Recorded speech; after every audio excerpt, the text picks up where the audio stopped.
Hut, hut, hike. Hello again, my fellow Bears fans. Your boy Roy for Chicago Football Talk, and we're on the eve of one of the biggest games of the NFL 2012 regular season. The Bears host the Houston Texans at Soldier Field on Sunday night in primetime. All eyes will be watching. I wanted to go to the tape to show 4 plays, 2 on offense and 2 on defense by the Houston Texans in their most recent games, and then just talk about how the Bears are going to have to handle those types of plays if they hope to walk away from the end of that game as the victor and keep their streak going. So let's get right into the tape. Starting with the offensive side of the ball, I want to take a look at a couple play action passes. This is going to be the first one versus the Buffalo Bills. What you're going to notice is the whole offensive line is going to block to the right to really sell this. But Owen Daniels is going to do the same, which kind of lulls the linebackers to sleep. But he's going to actually leak behind them and then break between the numbers and the sideline in order to go on a deep route. Let's take a look at this. Matt Schaub, excellent with the play action fake. You can see the whole defense is on that side of the field. As Matt Schaub comes out, I want you to notice, you see Owen Daniels is wide open already. People have blown their coverage at the linebacker position. Matt Schaub knows where he's going to go with that ball. Throwing across his body, he finds Owen Daniels wide open for a touchdown. Bears going to have to be disciplined versus those types of things, especially an aggressive defense that likes to read keys to attack and shut down the run. Moving to a next play versus the Buffalo Bills again, the whole line's going to block to the right again, except on this play, Kevin Walter's going to sell the play as well, as if he's going to block down on the linebacker, but he's going to take, after taking a few steps to the right side of your screen, he's going to break it back out towards the sideline, which is where Matt Schaub, again, you see an excellent play action fake moving here. He's going to move to that left side, and he's going to just take it to Kevin Walter's side to pick up and a chain mover, if you will, a first down here as he falls across the line of scrimmage. Bears defense, again, is going to have to be very disciplined.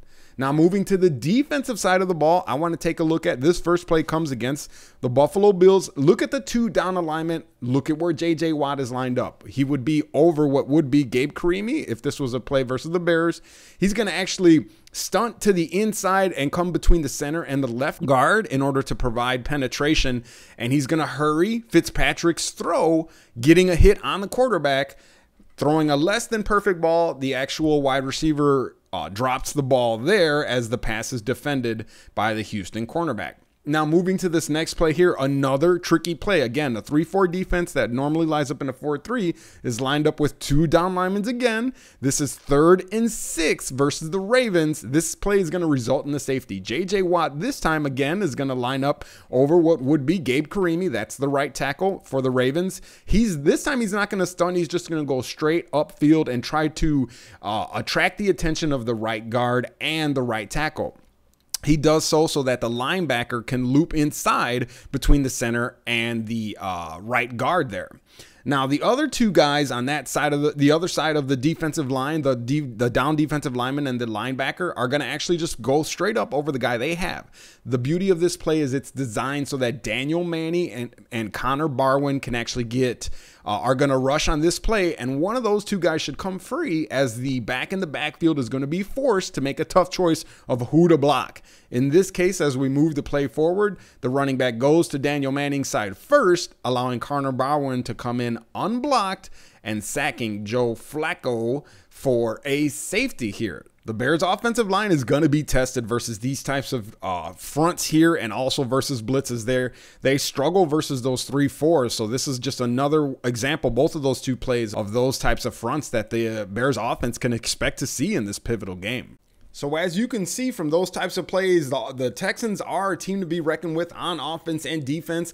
On offense, that play action ability that they have, the Bears defense is going to be challenged to be disciplined, to especially an aggressive defense that loves to read keys in order to attack the line of scrimmage to shut down the run. And you know the Bears are going to want to stop the run. They're going to have to be very careful and look for the ball with their eyes. Fortunately, they're playing this at Soldier Field, so Houston will be in the light colored away uniform, so the ball should stand out more versus if they were at home. The Texans were wearing their dark colored uniforms, so use that to your advantage too.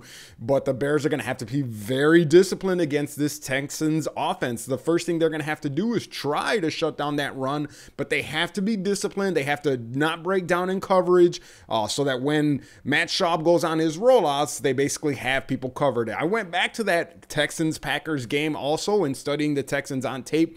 And one thing I noticed, Matt Schaub, again, when he struggles the most is when you have everybody covered. He's so conservative with the ball, and he doesn't have a cannon or a rocket for an arm. He's not the most mobile quarterback, so he'll just throw the ball away. And then on occasion, when they haven't hit on big plays, he'll try to force the ball. But because he doesn't have a rocket arm, it puts the ball out there for defenses to make plays. And a lot of defenses haven't capitalized on those opportunities. But this Bears defense is probably one of the fastest defense this Texans team has faced this year.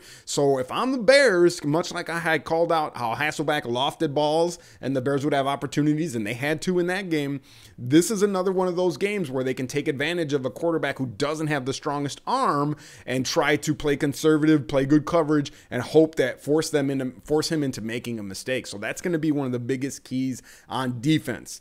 Moving to the other side of the ball, those plays that we highlighted on offense, that Texans defensive line front is going to be very aggressive. They move J.J. Watt around despite what you're hearing out there, despite what even Houston wants you to believe. They moved J.J. Watt around the two plays I showed you. He lined up over Gabe Karimi, but Wade Phillips is really creative with his defensive line fronts. This is going to be a huge test, maybe the biggest test for this Bears offensive line.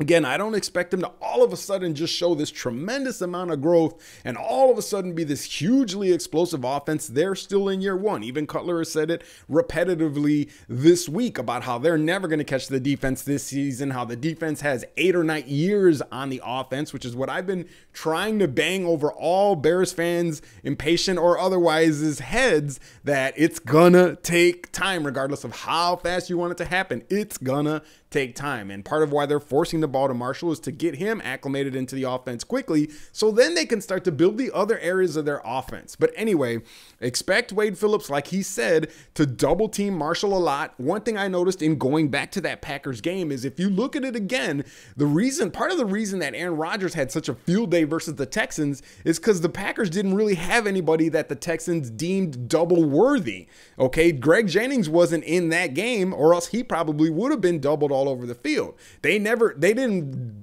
double Jordy Nelson on the big plays that Rodgers hit to him, and Rodgers took advantage of that one-on-one coverage. Now, Brandon Marshall is not likely to see much one-on-one coverage, but when he is, you know Jay Cutler is going to try to get the ball to him. I mean, he ended up fumbling the ball last week by audibling just to try to take advantage of Brandon Marshall's one-on-one coverage when they had a screenplay called. So Cutler's willing to risk whatever it takes to try to take advantage of one-on-one coverage. I think the same type of thing is going to happen versus the Texans. When they do get it, because they can't cover Brandon Marshall double covered the whole game, the Bears are going to move Marshall all over the field in order to force single coverage or force mismatches. The Bears will try to take advantage of that. I think the screen game can be a big key here. The Texans look susceptible to the screen on defense when you look at their games throughout the year because they play so aggressively. Taking advantage of the fact that they like to attack the pass is another thing. And Devin Hester needs to have a big game in this game if the Bears hope to have a chance to win. You know Earl Bennett's going to make his plays, but when Brandon Marshall's double covered all over the field, they need those other weapons to step up. And I'm looking at you, Devin Hester, if you want to make a name for yourself in this game as a receiver. This is the game to do it. All eyes are going to be on you. Alshon Jeffrey won't be there to take away all your snaps, like I showed when I charted plays that he has been anytime those guys are on the field. So another game where Kellen Davis might want to show up and make sure that he can catch the ball. Hopefully he's been practicing catching the ball like he did last week so that he can make a play when his number is called.